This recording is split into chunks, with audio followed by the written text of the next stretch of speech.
Subcommittee on Oversight and Accountability will come to order. The purpose of this hearing is to examine the State Department's climate policy and the budget of the Special Presidential Envoy for Climate's office. I now recognize myself for an opening statement. As we examine the State Department's climate agenda and budget, we are joined today by former Secretary of State John Kerry. Thank you for being here today. First ever Special Presidential Envoy for Climate.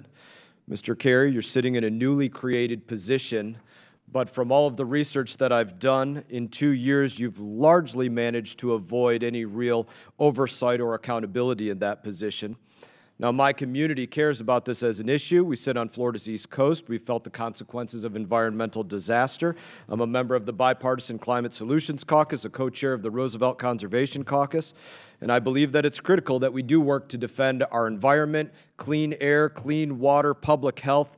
Protecting our environment is important. I don't know a person literally in Congress that doesn't believe that protecting our environment is important, but as you and I have discussed, and I've said this to you before, you can't worry about the efficiency of your home if you can't make rent, if you can't make your mortgage payment, and you can't worry about the emissions of your automobile payment, of your automobile if you can't make the payment on your car. You can't worry about the way America is electrified, or you have to worry about the way America is electrified as we look to the future to make sure that our electric grid can support the policies that are being pushed. And it seems in many cases like you are hell-bent on enacting policies not by votes through the House of Representatives and the Senate, but by fiat.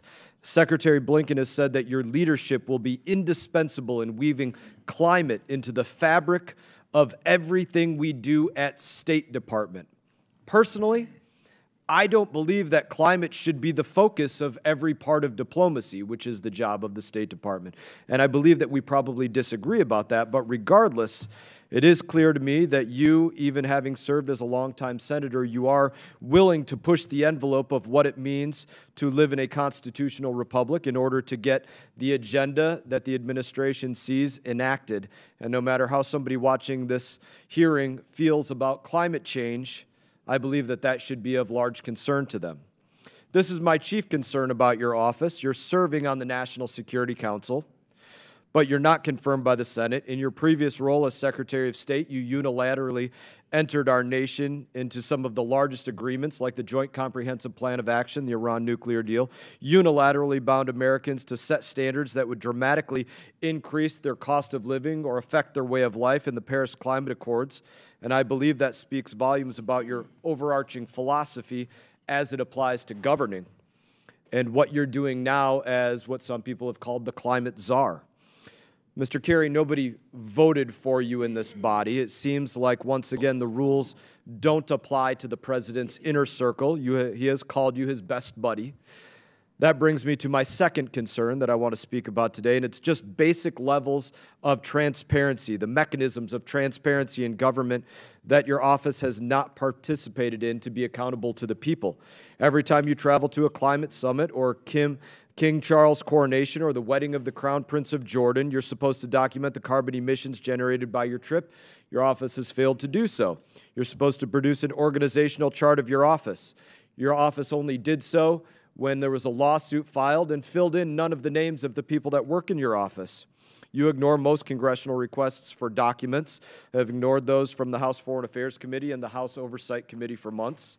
You're supposed to respond to FOIA requests, but claim that it would take years to produce basic budgetary information, in some cases not willing to release it until 2024.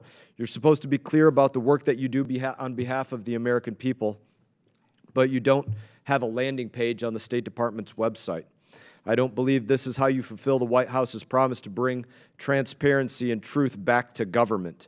And it is my assessment that you are afraid of the American people knowing exactly what it is that you are up to at places like the climate change conferences that you attend. You are headed off to COP28 soon. You've been to COP27 and other summits and purporting to represent the United States of America.